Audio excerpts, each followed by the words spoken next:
മുത്തശ്ശിയോടൊപ്പം പുള്ളുവൻ പാട്ടും പഴങ്കഥകളും കേട്ടു വളർന്ന ഒരു കൊച്ചു പെൺകുട്ടി. അവളെ 3 വയസ്സ് തികയും മുമ്പേ മുത്തശ്ശിയുടെ കയ്യിലേക്ക് വലിച്ചെറിഞ്ഞിട്ട് ഉന്നത ഉദ്യോഗത്തിന്റെ തിരക്കുമായി കൽക്കട്ടയിലേക്ക് പോയ അച്ഛനമ്മമാർ. അച്ഛന്റെയും അമ്മയുടെയും വരവും കാത്ത് ഉച്ചഗംഗ ദിവസങ്ങളോളം പടിപ്പുര വാതിലിൽ വിജനമായ വഴിയിലേക്ക് കണ്ണും നട്ടിരിക്കും. പക്ഷേ ആരും വന്നില്ല. ഗംഗ SSLCക്ക് പഠിക്കുന്ന കാലം. ഗംഗയായിരുന്നു ആ സ്കൂളിന്റെ റാങ്ക് സ്വപ്നം. പരീക്ഷയ്ക്കുള്ള തത്രപ്പാടിനിടയിൽ ഗംഗ അറിയുന്നു, കൽക്കട്ടയിലെ പ്രസിദ്ധമായ ഒരു കോളേജിൽ അഡ്മിഷൻ ശരിയാക്കിയിട്ട് അച്ഛനമ്മമാർ വരുന്നു തന്നെ കൽക്കട്ടയിലേക്ക് പറിച്ചു നടാൻ. ആ കൊച്ചു മനസ്സ് പിടഞ്ഞു. പഠിപ്പ് നിർത്തിവെച്ച് രാത്രികളിൽ ഉറക്കമില്ലാതെ ഗംഗ അലഞ്ഞു നടന്നു ആരിൽ നിന്നൊക്കെയോ രക്ഷപ്പെടാൻ. പരീക്ഷയുടെ 1-ാം ദിവസം ഉത്തരക്കടലാസുകൾ വലിച്ചു കീറിയിട്ട് ഭ്രാന്തിയെപ്പോലെ സ്കൂൾ അങ്കണത്തിലൂടെ ഓടിയ ഗംഗയെ ആ ഹെഡ് മിസ്ട്രസ് ഇന്നും ഓർക്കുന്നു. അതായിരുന്നു ഗംഗയ്ക്കുണ്ടായ ആദ്യത്തെ സൈക്കിക് ഡിസോർഡർ.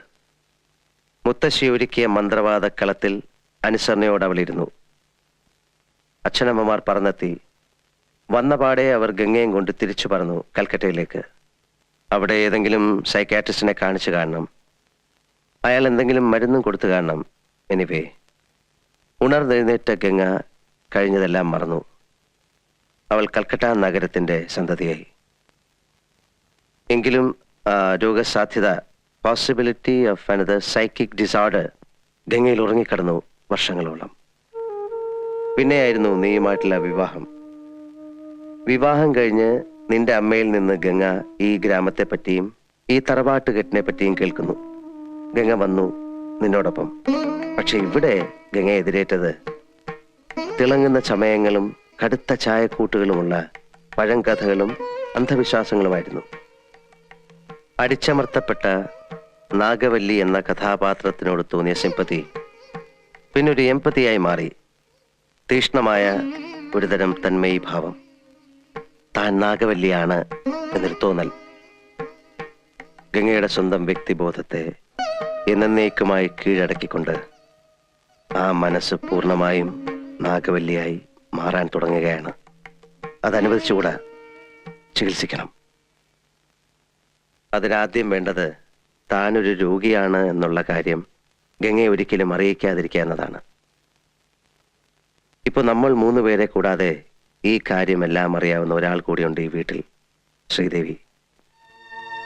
ഒരിക്കൽ എല്ലാവരുടെയും മുൻപിൽ വെച്ച് ഗംഗയുടെ രോഗം പുറത്തു വരാൻ പോകുന്നു എന്ന് തോന്നിയ ഒരു ഘട്ടത്തിൽ അതൊഴിവാക്കാനായി ഞാൻ ശ്രീദേവിയെ മുറിയിലിട്ട് പൂട്ടി.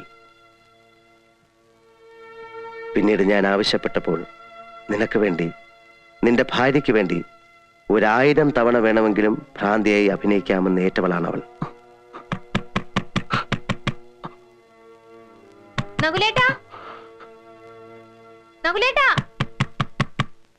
ഈ വാതിലൊന്ന് തുറന്നേ. ഇതാരെ പൂട്ടിയേ? നകുലേട്ടാ,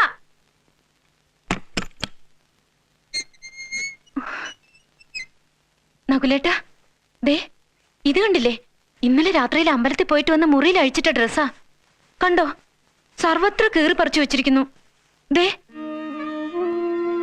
ശ്രീദേവി ആയിരിക്കും. അല്ലാതെ പിന്നെ ആരാ? സാരമില്ല. ഇന്നലെ കഥകളിയൊക്കെ എങ്ങനെ ഉണ്ടായിരുന്നു? മുഴുവൻ കണ്ടില്ലല്ലോ. ഉറക്കം വന്നിട്ട് എപ്പോഴാ തിരിച്ചു വന്നെന്ന് അറിയില്ല. അല്ല, മഹാദേവനോ എപ്പോ വന്നു? കുറച്ചു നേരമായി. അതുകൊള്ളാം. എന്നിട്ടാണോ നകുലേട്ട എന്നോട് പറയാതിരുന്നേ? നിങ്ങളിരിക്കെ, ഞാൻ ഇപ്പൊ കാപ്പി കൊണ്ടുവരാം.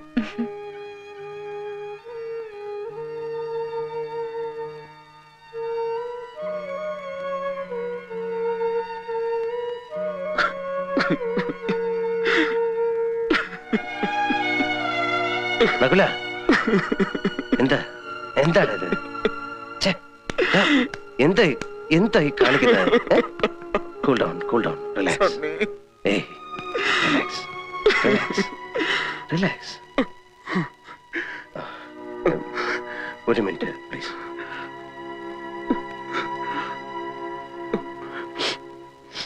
ഇപ്പോൾ നിങ്ങൾ താമസിക്കുന്ന ആ വീട് പണ്ട് രാമനാഥൻ എന്ന നർത്തകൻ താമസിച്ചിരുന്ന വീടാണ്. ഗംഗയിലെ ചിത്തരോഗി നാഗവല്ലിയായി മാറുന്ന നിമിഷങ്ങളിൽ താങ്കൾ ഇവിടുത്തെ പഴങ്കഥയിലെ കാമുകനായ രാമനാഥനായി മാറുന്നു. നകുലൻ ക്രൂരനായ ആ കാരണവരും. ഇക്കഴിഞ്ഞ രാത്രിയിൽ കണ്ട ബലാത്സംഗ പ്രകടനം അത് ഗംഗയിലെ രോഗി നടത്തിയ നാടകത്തിലെ ഒരു നീണ്ട വാക്യമാണ്. അതിനർത്ഥം താങ്കൾ ഗംഗയെ ബലാത്സംഗം ചെയ്യാൻ ശ്രമിച്ചു എന്നറിഞ്ഞാൽ അല്ലിയുമായിട്ടുള്ള കല്യാണം മുടങ്ങും. രാമനാഥനായ താങ്കളെ തിരികെ കിട്ടും. അങ്ങനെ ഈ വീട്ടിൽ നടന്നതും നടക്കുന്നതുമായ എല്ലാ വിചിത്ര സംഭവങ്ങൾക്കും അർത്ഥമുണ്ട്. അതെല്ലാം ഗംഗയിലെ രോഗി ഇവിടെ നിന്ന് കണ്ടെടുത്ത ശക്തമായ ചില കോഡുകളാണ്. പക്ഷെ ആ കോഡുകൾ ഇനി ഒരിക്കലും ഗംഗയിൽ നിന്ന് മാഞ്ഞു പോവില്ല. എന്നുവെച്ചാൽ ഇന്ന് രാത്രിയോടെ ഗംഗയുടെ വ്യക്തിബോധം എന്നേക്കുമായി നാഗവല്ലിയുടേതായി മാറും. അതായത് മുഴുഭ്രാന്തി. പഴയ ഗംഗയ്ക്ക് ഇനി ഒരിക്കലും തിരിച്ചു വരാൻ പറ്റില്ല. ആ രോഗഭാഷയിലൂടെ പുറത്തു വരാൻ ഇനി 2 കാര്യങ്ങളേ ഉള്ളൂ. നകുലിനെ ഏത് നിമിഷം വധിക്കപ്പെടും, ഗംഗ ആത്മഹത്യ ചെയ്യും. എനിക്ക് നകുലിനെയെങ്കിലും രക്ഷിക്കണം. അപ്പൊ ഗംഗയെ രക്ഷിക്കാൻ നകുലിനെ കൊലയ്ക്ക് കൊടുക്കണം. നകുലിനെ രക്ഷിച്ചാൽ ഗംഗ ആത്മഹത്യ ചെയ്യും. ഒരു മരണം അതൊഴിവാക്കാനാവില്ല. അവരിൽ ഒരാളെ എന്നേക്കുമായി മറന്നു കളഞ്ഞേ പറ്റൂ. അല്ലെങ്കിൽ എന്തെങ്കിലും മിറാക്കിൾ സംഭവിക്കണം.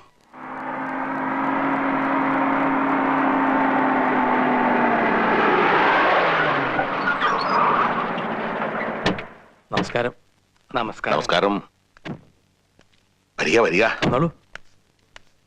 തമ്പിയോട് വളരെ പ്രധാനപ്പെട്ട ഒരു കാര്യം പറയാനുണ്ട്. അത് അറിയിക്കാണ്ട് ഒരു സ്വസ്ഥതയും കിട്ടണില്ല. അതാ തിടുക്കത്തിൽ പുറപ്പെട്ടതേ. നമുക്ക് വടക്ക് ഭാഗത്ത് എവിടെയെങ്കിലും കൊണ്ട് തിരിക്കാം. അങ്ങോട്ട്.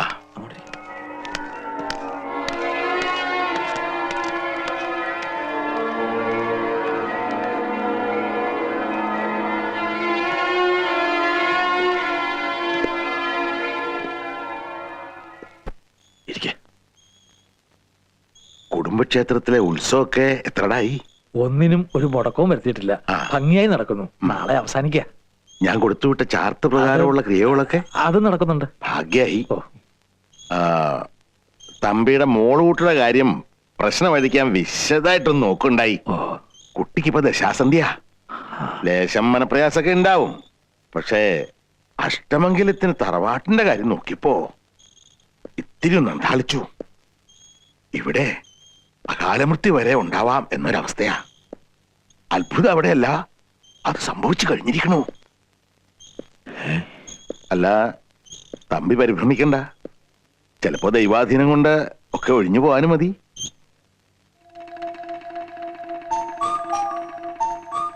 എവിടെയോ കണ്ട് മറന്ന പോലെ തോന്നുന്നുണ്ടല്ലോ.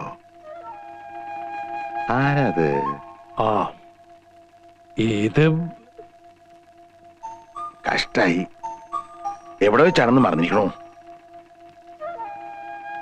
എത്ര ആയിട്ടും അങ്ങോട്ട് കിട്ടണില്ല. തിരുമേനി മറന്നു. നമ്മൾ തമ്മിൽ അമേരിക്കയിൽ. ഹൈ സണ്ണി.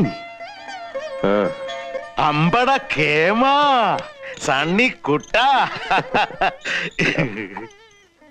നീ എന്നെ പറ്റിച്ചുട്ടോ. ഹൈ എന്താ കഥ? നിന്നെ നോ മറക്ക്.